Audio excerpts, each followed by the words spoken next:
देखो, आज जिससे आप प्यार कर रहे हो, चाहे पत्नी हो, पुत्र हो, माता पिता, कोई भी हो, जब वो आत्म तत्व अंतर ध्यान हो जाता है तो आप कितनी देर प्यार कर सकते हो? फिर नहीं कर सकते। चाहे कोई भी हो, चाहे जितना पूज्य जन हो, जहां वो आत्मस्वरूप अंतर्हित हुआ, बस उस शरीर से हम अपना नाता तोड़ देते हैं। इसका मतलब हम नाता शरीर से पहले भी नहीं रख रहे थे, हम उसी तत्व से रख रहे थे, पर हमारा ज्ञान उधर गया नहीं, शरीर तक ही सीमित रहा, इसलिए हमारी दुर्गति हो गई। सारा सार विचार नहीं श्रुति समृति ते ही। सार असार का विवेक नहीं है, क्योंकि सत्संग नहीं हुआ। शास्त्र सम्मत, स्मृति सम्मत जो सत्संग है वो हमें प्राप्त नहीं हुआ, इसलिए विवेक नहीं हुआ। और विवेक ही सार और असार, इसका निर्णय कर पाता है विवेक। बुद्धि तो सबके है, लेकिन विवेकवान कोई कोई होता है। विवेक का परिचय सार वस्तु पर जाता है। सार क्या है? आत्म तत्व, श्री भगवान। बोले जो शरीर आसक्त है, शरीर के भोगों में, शरीर चिंतन में, शरीर संबंधियों में ही राजी खुशी उसी में मन लगाए है, तो बोले तीन ही न भगवत मिले देह मानत जे देही।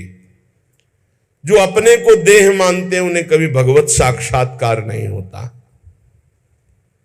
इसलिए थोड़ा विवेक धारण करके तो देखो, बहुत शरीर छोड़े लेकिन तुम ही थे। जैसे इस जन्म में ही हमने शिशु अवस्था, बाल्यावस्था, यौवन अवस्था ये छोड़ते हुए चले आ रहे हैं, लेकिन हम ही थे बालक, हम ही थे जवान, हम ही वृद्ध हो रहे, ऐसा भान होता है। ऐसे हम ही अनंत योनियों में भटकते हुए चले आए। शरीर छूटते गए लेकिन मैं वही रहा, शरीर की अवस्थाएं बदलती गई लेकिन मैं वही रहा। उसी मैं को जानने के लिए सिर्फ भजन साधन है। भजन जितना भजन करोगे उतना ही, बुद्धि लगाने से समझ में नहीं आता, ये भजन करने से आता है। राधा राधा राधा राधा, कृष्ण कृष्ण कृष्ण कृष्ण, राम कृष्ण हरि, जो नाम प्रियो। क्योंकि संसार का, शरीर का चिंतन छोड़ना ही भगवत प्राप्ति का हेतु है। शरीर संसार का चिंतन छूटे, चाहे प्रभु के रूप ध्यान में, प्रभु के लीला गुण गायन में, प्रभु की सेवा में, प्रभु के नाम जप में।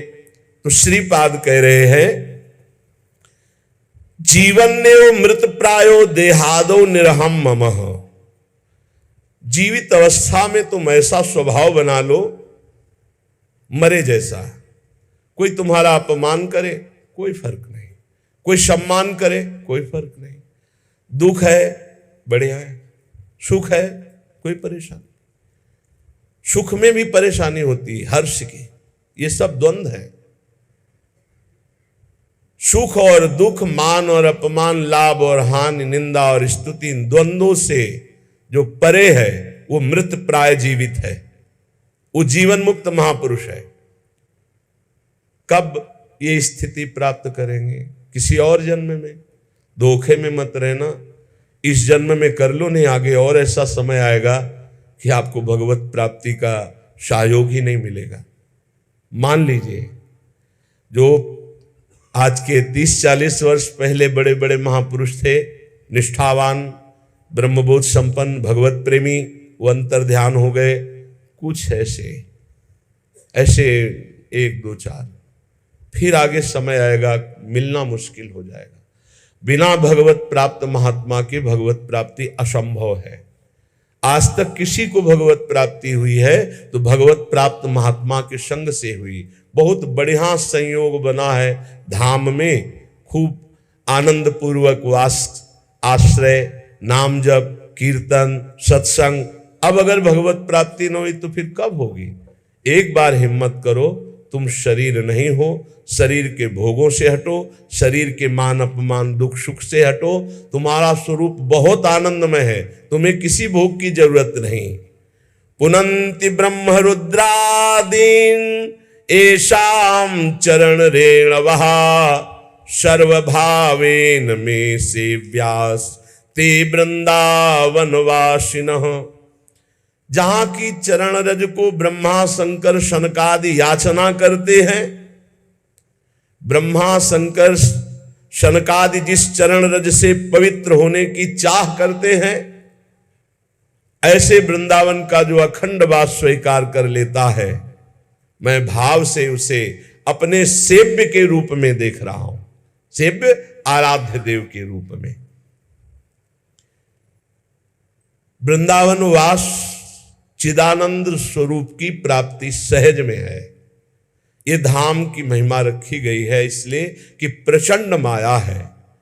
साधना करके माया को परास्त करके निकल जाना, ये तो केवल भगवान के कृपा पात्र की ही सामर्थ्य, दूसरे की सामर्थ्य नहीं। विश्वास कीजिए, एक क्षण में मन ऐसा पलटी मार जाता है कि जिसे समझा जाता है कि बहुत बैरागी है, जीवन में वैराग्य प्रधान है, वही भोगी हो जाता है, वही रागी हो जाता है। एक क्षण में पलटी मार जाता है मन। मन पर कभी विश्वास न करे। ये धाम का जो आश्रय है, धाम का जो वास है, ये भगवत प्राप्ति कराता है। गुरु चरणों का जो आश्रय है, प्रिया प्रीतम के चरणों की जो ठसक है, ये भक्ति ये ऐसी परम पावन प्रेममयी भक्ति प्रकाशित होती है जिससे देह भाव रहते हुए भी भगवत प्राप्ति हो जाती है। देखो, अजामिल का देह भाव छूटा था क्या? वो तो नारायण बोला पुत्र के बहाने, हुई ना भगवत प्राप्ति। ऐसे ही हम देह भाव युक्त हैं, पर राधा राधा राधा राधा बोलेंगे, निश्चित भगवत प्राप्ति हो जाएगी। ये नाम की महिमा है, ये धाम की महिमा है। पर इसमें है कि जो दुख सुख आवे, शिकायत मत करो प्रभु से। हम ये देखते हैं कि अपने लोगों की भक्ति स्वार्थी भक्ति है। अनुकूलता में तो हम भगवान को भी मानते हैं, गुरु को भी मानते हैं, जय जयकार करते हैं, और प्रतिकूलता उनकी तरफ से नहीं, आपकी मानी हुई प्रतिकूलता है। प्रतिकूलता हुई तो भाव बदल गया, संसारिक भाव आ गया, भगवान के प्रति अश्रद्धा हो गई, गुरु के वचनों में अश्रद्धा। ऐसा नहीं होना चाहिए। नहीं, देखो, भगवान ब्रह्मा जी जिनके दरबार में स्वयं वेद हाथ जोड़े खड़े रहते, वो सिद्धांत का वर्णन करते स्तुति में कह रहे कि तत्तेनुकंपाम, ये बड़ा अमृतमय श्लोक है और यही जीवन है, यही जीवन है। हर कष्ट शरीर के सहने की सामर्थ्य इसी भावना में होती है। ये बहुत अमृत है, इसको धारण कर लो, इसी से चैन से जी सकते हो। शरीर तो विविध प्रकार के क्लेशों का घर है। तत्तेनुकंपाम सुस्मीक्षमाणो भुंजान एवात्मकृतं विपाकम हृद्वागवपुर्भिर्विदधन् नमस्ते जीवेत यो मुक्ति पदे सदाय भाग। ये अमृत में श्लोक है। कह रहे हैं जो उपासक भारी कष्ट की स्थिति है, पर हर समय बड़ी कृपा है, बड़ी कृपा है, श्री जी की बड़ी कृपा है। तत्तेनुकंपाम सुस्मीक्षमाणो, हर समय देखता है, बड़ी कृपा है। और सच्ची कहते हैं बड़ी कृपा है। कष्ट में बहुत कृपा है, अनुभव करो। तुम शरीर में अपनापन करके प्रभु से विमुख हो, इसलिए लगता है क्या कष्ट में कृपा हो सकती है? नहीं, बहुत कृपा है। ये वही जानता है जो भगवान की शरण में है। हरिचरण दास नाम के एक महात्मा के दर्शन करने गए। उन्हें कैंसर था पेट में, स्वस्थ शरीर ऐसा हो गया था, उठ नहीं पा रहे थे, बोलने की हिम्मत नहीं थी। जब नजदीक गए ऐसे हाथ पकड़ा और ये श्लोक कहा, तत्तेनुकंपाम सुस्मीक्षमा। अब आपको कैसे बताएं कि हृदय विदीर्ण हो रहा था कि इतनी भयानक कष्ट की स्थिति में, मतलब ऐसी स्थिति, और फिर भी उनके आंखों में आंसू थे और कह रहे तत्तेनुकंपाम सुस्मीक्षमाणो। बड़ी कृपा है मेरे ठाकुर की मेरे ऊपर, बड़ी कृपा। उनका शरीर पूरा हुआ भागवत निवास में, बड़ा मंगलमय यात्रा निकली।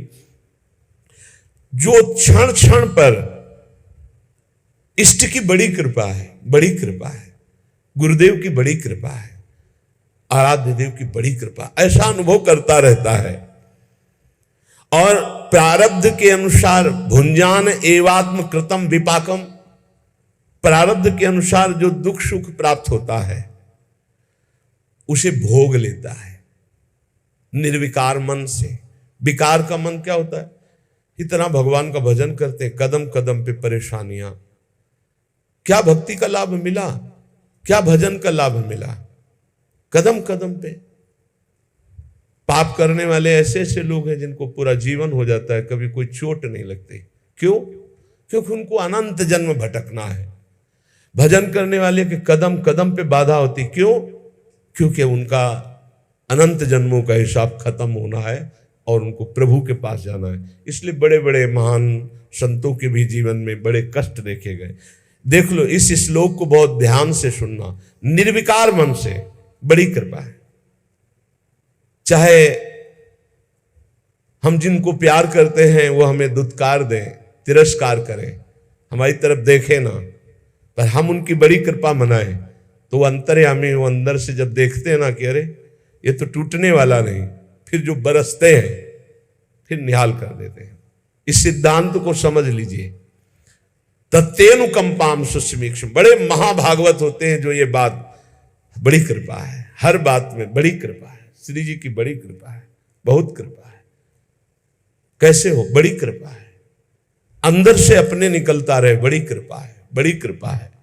जो क्षण क्षण में उत्सुकता पूर्वक कष्ट में बोलता रहता है, बड़ी कृपा है श्री जी की, बहुत कृपा है। तो बोले बनावटी क्या बोले, कष्ट शरीर में वो कह रहे बड़ी कृपा है। नहीं, आप श्री जी के हुए नहीं इसलिए आपको ऐसा लग रहा है। नहीं, आप जब देखोगे ना तो जैसे बाहर आग लगी हो और अंदर एसी रूम में आप ऐसे बैठे हो जहां आग का प्रवेश ही नहीं, तो आप क्या बोलोगे? बड़ी कृपा है। क्योंकि बाहर आग तुम्हें दिखाई दे रही, अंदर का वो आनंद रूम नहीं दिखाई दे रहा, जिसमें कहीं किंचन मात्र कोई शोक, कोई दर्द, कोई क्षोभ, कोई चिंता नहीं है, किंचन मात्र नहीं। ये तब होता है जब प्रभु के सिवा अपना कोई नहीं होता, तब ये रूम मिलता है। यही है, हृदय में ही है एक ऐसा रूम जिसमें किसी भी द्वंद्व का स्पर्श नहीं होता, मृत्यु का भी प्रवेश नहीं। नैनम छिन्नन्ति शस्त्राणि नैनम दहति पावकः न चैनम क्लेदन्त्यापो न शोष्यति मारुता।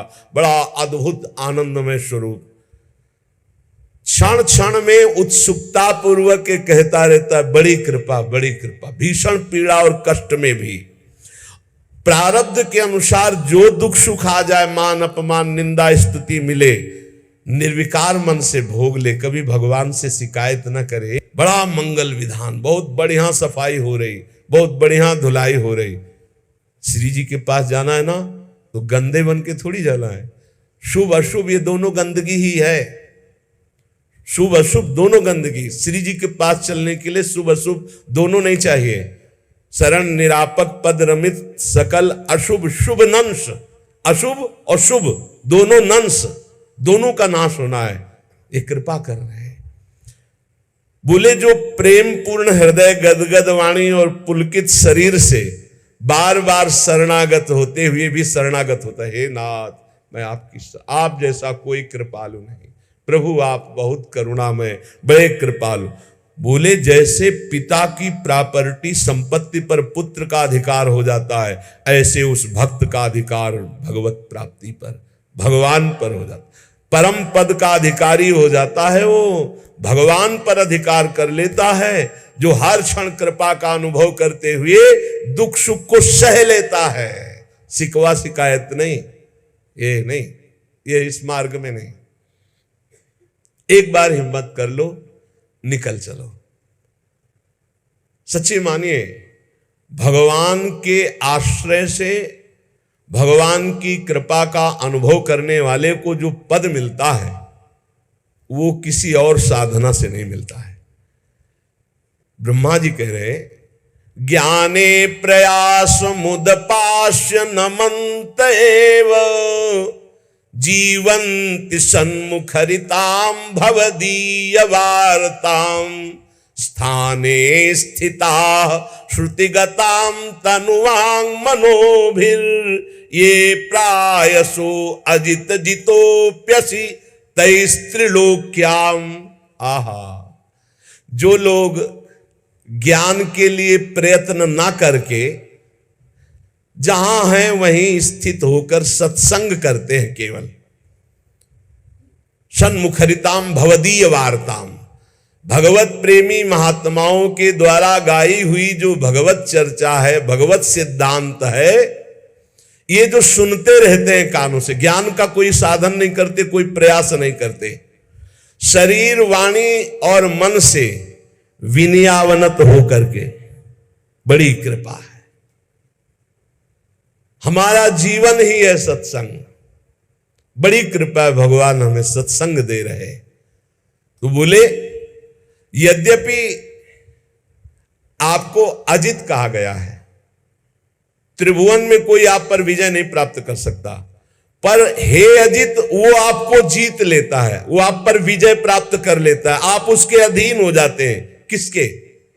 जो ज्ञान के लिए प्रयत्न ना करके जहां है आसपास, जहां सत्संग मिलता हो, जाकर सत्संग सुने, भगवत प्रेमी महात्माओं के द्वारा गाई हुई भगवान की लीला कथा, सुंदर सिद्धांत, इनको सुनते हुए शरीर से, वाणी से, मन से अहंकार रहित होकर विनयावनत। तो बोले प्रभु यद्यपि आप अजित हैं, त्रिलोकी में कोई आप पर विजय प्राप्त नहीं कर सकता, पर हे अजित वो आपको जीत लेता है, वो आप पर विजय प्राप्त कर लेता है। श्रेया श्रुतिम भक्ति मुदश्चिते विभो क्लिश्यन्ति ये केवल बोध लब्धये तेषामसौ क्लेशल एव शिष्यते नान्यद यथा स्थूल तुषावघातिनाम। परम कल्याण का स्वरूप क्या है? श्रेयः श्रुतिम भक्ति मुदश्चिते विभो, आपकी भक्ति परम कल्याण का मूल स्रोत है।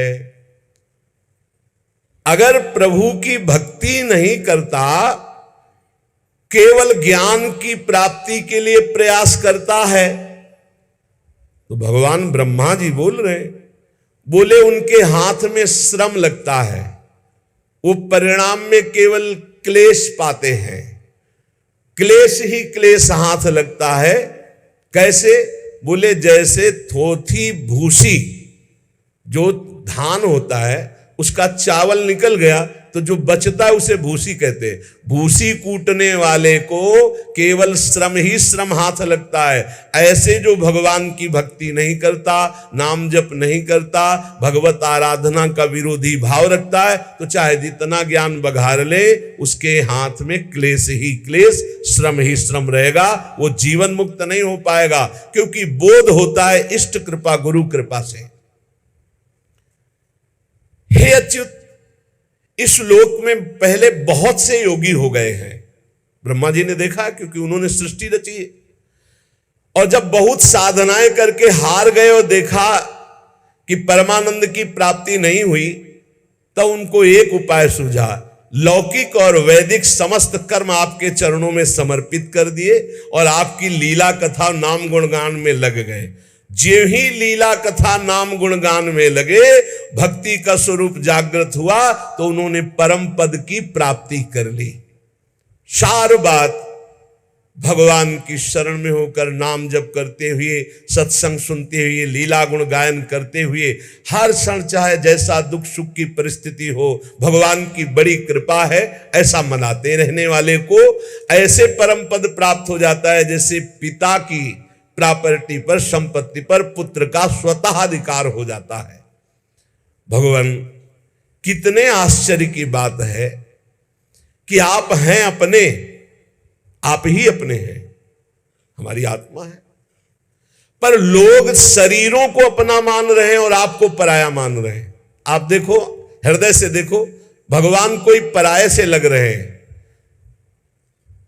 अपनेपन की पहचान क्या होती है? जब हम कहीं भी जाते हैं तो जिससे अपनापन होता है उसके लिए सुख की चाह होती है। जैसे हम बाजार गए, कोई अच्छी चीज देखी तो जिससे हमारा अपनापन होगा अधिक, उसकी याद आएगी, ये अमुक वस्तु उसको बहुत प्रिय है, उसको ले चलते हैं। ऐसे हम भगवान के पास भी जाते हैं तो क्या मांगते हैं? जिससे अपनापन होता है उसी को मांगते हैं। हमारा बेटा ऐसा हो जाए, हमारे धन बढ़ जाए, हमारे ये हो जाए वो। इसका मतलब अपनापन धन से है, पुत्र से है, पत्नी से है, संसार से, प्रभु से नहीं। प्रभु, कितने आश्चर्य की बात है कि आप हैं अपनी आत्मा, आप हैं अपने, पर लोग आपको पराया मानते हैं, शरीर और शरीर संबंधियों को अपना मानते हैं। और कोई नहीं हुआ, कभी नहीं हुआ हमारा। कितने जन्म व्यतीत हो गए, अब ऐसे ये भी जन्म व्यतीत हो रहा है प्रभु को अपना मानने के लिए।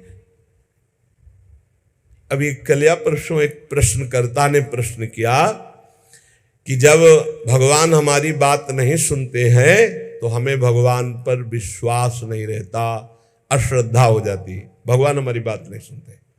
पूरी सृष्टि में अगर तुम्हें कुछ भी चाहिए तो तुम्हारे पास तप होना चाहिए, भजन होना चाहिए, पेमेंट है।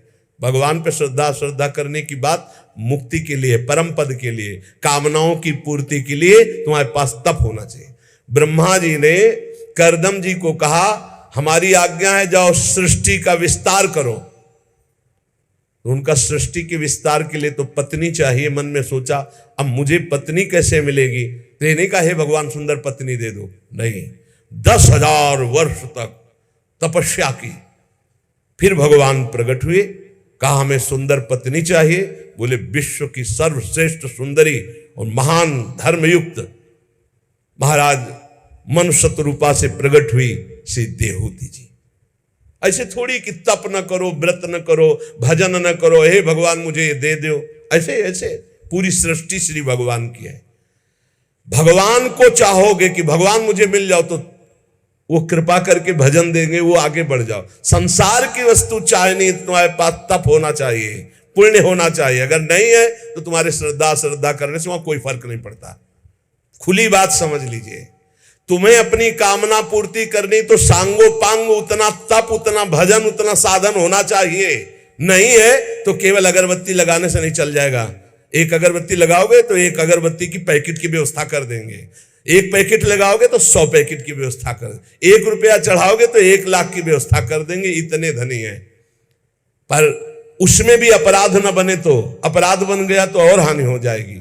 मान लो मंदिर गए, आपका दोष दर्शन हो गया, किसी की निंदा कर दी, सांगो पांग अनुष्ठान पूर्ण होने पर तब कामना की पूर्ति होती है।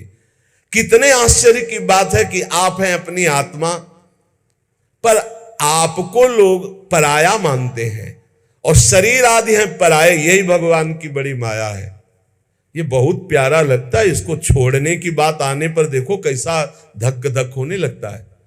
अभी छोड़ने की बात सोचो कि ये छूट जाएगा तो कैसा लगता है। यार भगवान ऐसी कुछ कृपा करे कि ये अविनाशी हो जाए, ये न छूटे बस। और ये छूटेगा। भगवान ने अवतार लिया तब उनका शरीर छूटा तो तुम्हारा क्या बात है। भगवान ने जब दिव्य तनु धारण किया चिदानंद, तो भी अंतर ध्यान की लीला की कि नहीं की? तो फिर तुम्हारा पांच भौतिक तुम्हारा तो छूटेगा ही छूटेगा। तो जब छूटेगा ही तो पहले ही से छोड़ दो इसका राग, तो भगवत प्राप्ति हो जाएगी। प्रभु ये बाहरी खोज शुरू किए हैं, बाहर ढूंढ रहे हैं, और आनंद तो अंदर है। क्योंकि आप आनंद समुद्र हो, तो बाहर कितना भी भोग लो कभी तृप्ति होने वाली नहीं।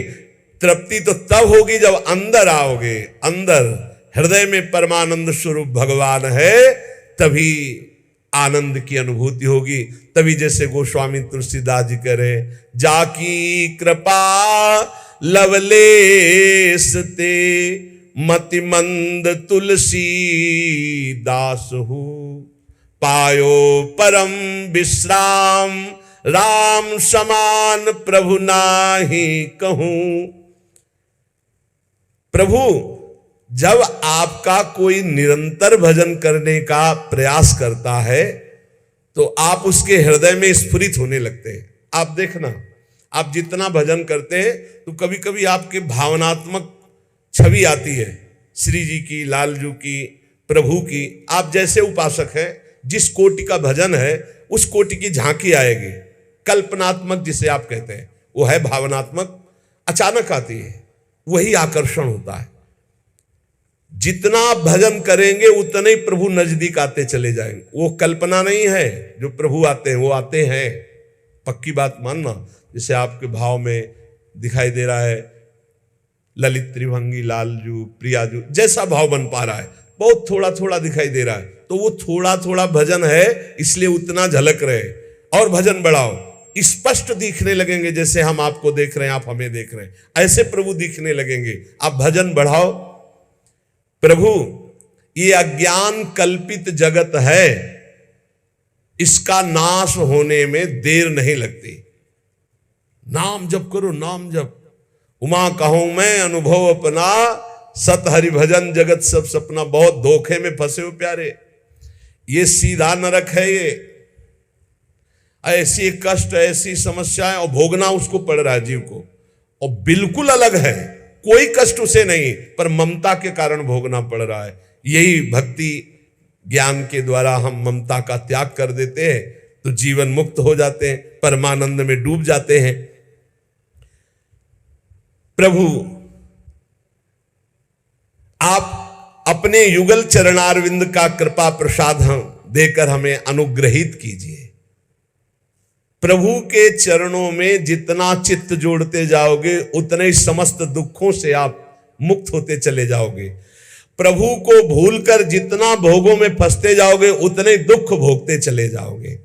आद्य गुरु भगवान शंकराचार्य, ये संसार न था, न है, न रहेगा, उड़ा दिया। न संसार था, न संसार है, न संसार रहेगा। सर्पादौ रज्जु सत्येव ब्रह्म सत्यैव केवलम प्रपंचधार रूपेण वर्तते तद जगन नहीं है। कैसे? बोले पहले प्रभु थे, बाद में प्रभु रहेंगे, तो बीच में क्या है? प्रभु ही तो है। जैसे कोई कह देता है अरे ये तो ज्ञान की बात है, तो भक्त अज्ञानी होता है क्या? गोस्वामी तुलसीदास जी को क्या दिखाई दिया पूरा संसार? सिय राम मैं सब जग जानी, करऊं प्रणाम जोरी जुग पानी। अपने को बहुत बड़े भक्त हम कहते हैं, हमें क्या दिखाई देता है? स्त्री पुरुष, अच्छा बुरा नहीं है, ये नहीं है। क्या है? गोपी जन के जित देखूं तित श्याम मई है। गोपी जन देख रही, जिधर देखो उधर श्याम सुंदर, श्याम सुंदर। मत्ता पर तरम नान्यत किंचित अस्ति धनंजय। तो आद्य गुरु कह रहे हैं कि यदि आपकी दृष्टि में नानात्व तो दिखाई दे रहा है, स्त्री पुरुष, अच्छा बुरा, ये नहीं है, ये पहले भी नहीं था और बाद में भी नहीं रहेगा, तो बीच में भी भास रहा है नहीं। पहले भी ब्रह्म ही था, भगवान ही थे, बाद में ही भगवान रहे, तो बीच में सब कुछ भगवान। सच्ची मान लो, सब कुछ हम जिसे देख रहे हो भगवान ही है। केवल हमारी दृष्टि दूषित है तो हमें स्त्री पुरुष दिखाई दे, वो भगवान ही खेल रहा है इन सब रूपों में। जैसे कहा जाता है शरीर मिथ्या है, बिल्कुल मिथ्या नहीं यार, कोई मिथ्या नहीं, कुछ मिथ्या नहीं। कैसे? ज्यों का त्यों, पंचभूत भी भगवान है ना। आप पढ़ के देखो विभूतियों में, तो ये पंचभूतों का ढांचा भी तो साक्षात भगवान ही है, सब रूपों में भगवान है। देखो, दो पद्धति से ज्ञान प्राप्त किया जाता है भगवान का, अन्वय और व्यतिरेक। व्यतिरेक पहले ये नहीं, क्योंकि हमारा राग है, और अन्वय ये है। और जब बोध होता है तो सर्वम खलमिदम ब्रह्म ने नानास्ति किंचन, सब कुछ प्रभु ही है। प्रभु, कितना आनंद है, हम प्रभु से बात कर रहे हैं, हम प्रभु को देख रहे हैं। मेरे प्रभु इन रूपों में विराजमान, हर समय भक्त को परमानंद की प्राप्ति होती है। बोले तुम्हें कभी कोई दुख छू नहीं सकता। जैसे एक घड़ा रखा हुआ है, उसमें जल भरा है, और उसमें सूर्य का प्रतिबिंब पड़ रहा है। डंडे से घड़े को फोड़ दिया गया तो सूर्य पर का कोई प्रभाव पड़ेगा क्या? ऐसे ही तुम हो। ये घड़ा है शरीर, माया रूपी जल भरा हुआ है और इसमें आत्मस्वरूप का प्रतिबिंब पड़ रहा है। इसे तिल तिल काट दिया जाए तो भी आप में कोई फर्क नहीं पड़ेगा। इसमें ममता होने के कारण दुख पड़ रहा। सच्ची सब दुख की जड़ ये शरीर से प्यार होना है। दुख की जड़ शरीर से प्यार होना। करे घटावभास को भानुर घटना से न नश्यंती, देहावभास कहा साक्षी देहना से न नश्यति। देह के नाश होने पर भी अपना कोई भी नाश नहीं होता, अपने में कोई फर्क नहीं पड़ता। बस कमरा छोड़ा, दूसरे कमरे में पहुंच गए। वैसी स्थिति कर लो कि साक्षात प्रभु में समाहित हो जाए चित्त, तो अब ये जन्म मरण का खेल ही खत्म हो। बहुत झूठा खेल है, बहुत झूठा खेल, पर भोगना पड़ता है। दर्द हो रहा है तो दर्द हो रहा है ना, भोगना पड़ता है। इसलिए अभी शरीर स्वस्थ है, अभी समय है, भजन कर लो।